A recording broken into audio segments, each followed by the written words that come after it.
Well, one thing I would say, I appreciate that you noticed that because I usually didn't declare it. It was just kind of like, are they picking up on this? If not, it's cool because I'm in a different scene. Like, Yeah. I would say there was a group called PSFU based out of Placerville, and that changed my life because I was on their album, the 18 Days of October, and that features Young Andy. Young Andy's more known. Some of his solo work did well. You know, he worked with Dusty Brown, but also because he worked with Who Cares, and so people know him through that. Well, I worked with him. We actually have a side project called Mini One. We did a 5-track EP. So just the fact that he works with these real, like, haunting and, like, you know, really deep, harmonious things, but he also hits these notes where people think he's a woman, and it's like, it's real Prince-inspired and gothic at times, and I'm rapping over that.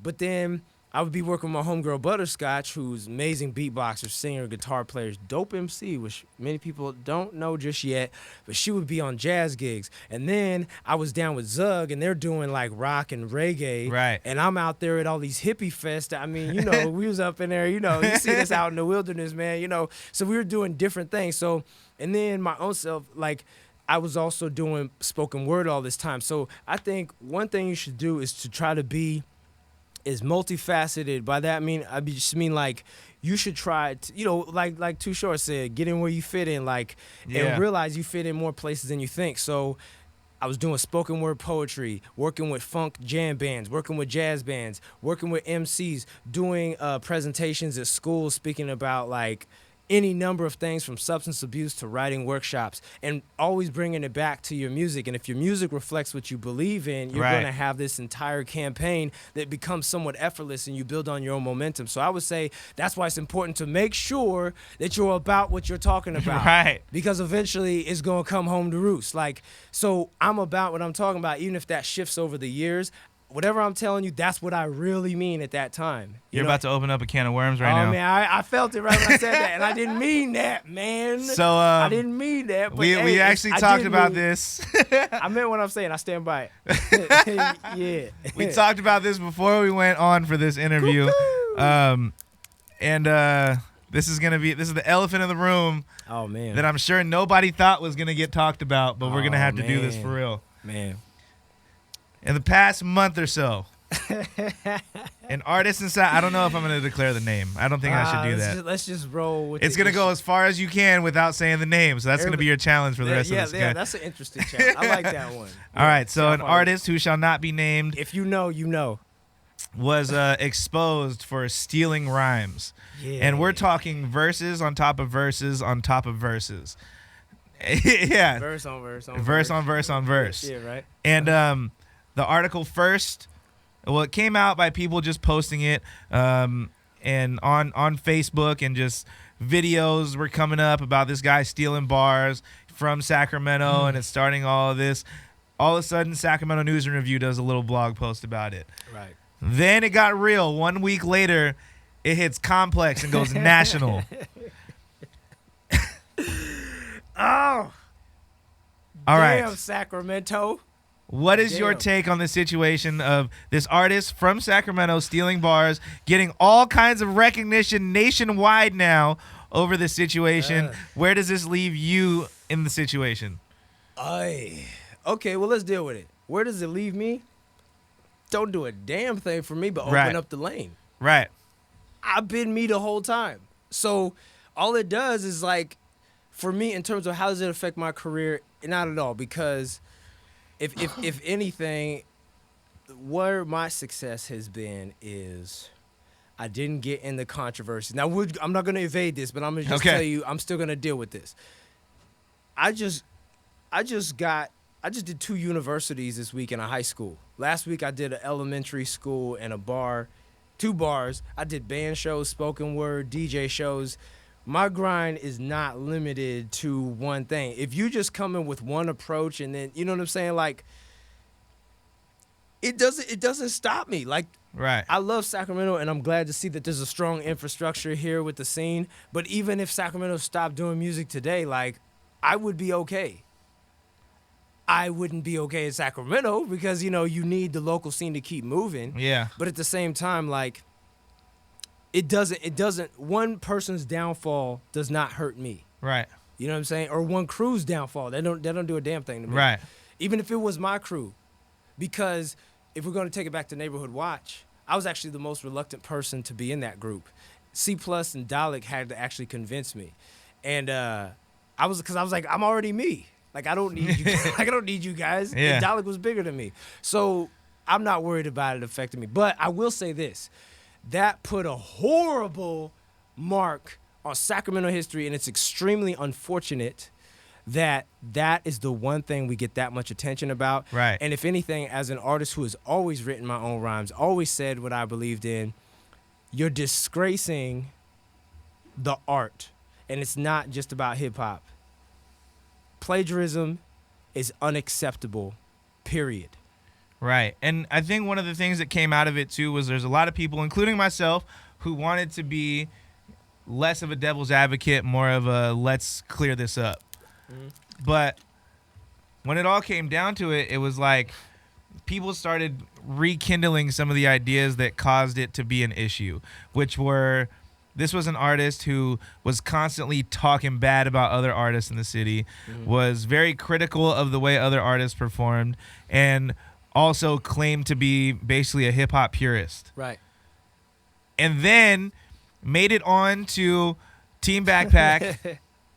Which is funny because they came after me a few years ago, watched them fact check me like, we don't know this guy. No, one of their guys approached me at a show, and I know Ruby Ibarra for many years. So right. That's interesting that you say that. Yeah. So he made it onto that, and then they find out that his audition video is also a stolen verse. This is correct. Man. Wow. And so it became an issue, more being that, you know, it's somebody who claimed they were a purist and also was very critical of everybody else in the scene. And so now that's where it lies, where there's the people who are trying to be homies about the situation. It can't be anymore. No, you can't. You can't. Like, kind of takes me back to a saying that I don't think I've heard it anywhere, but something I've been living by is that basically, you know, my love is unconditional, but my friendship is not. So, and I think that's where, like, tough love comes in. If somebody does, I don't care who you are. If you do something questionable, I'm going to be looking at you suspect. I'm going to come to you about it if we tight like that and it directly affects me. Right.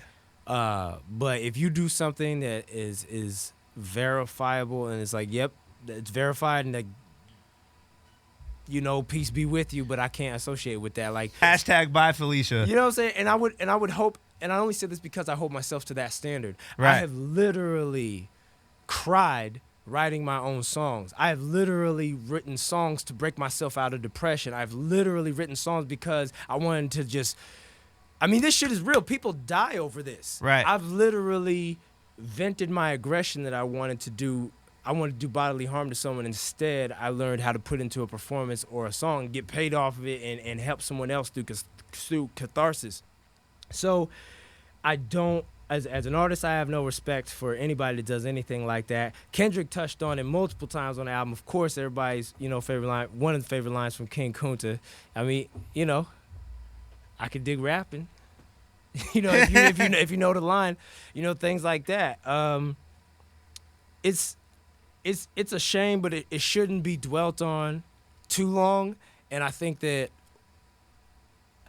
it was so wrong that no one could really be right after a while. It was just because you had people that were going in too hard, but then it was like there were people that were babying the situation, and like it's like you make a sack look soft when you support things that you shouldn't stand by. Right. And that's a problem because we do have thorough people out here, and it's like why no one should stand by anything like that is because what it did for the scene was from abroad, and I was getting hit up from all over the nation from people that you don't think know or care. As was I. You know what I'm saying?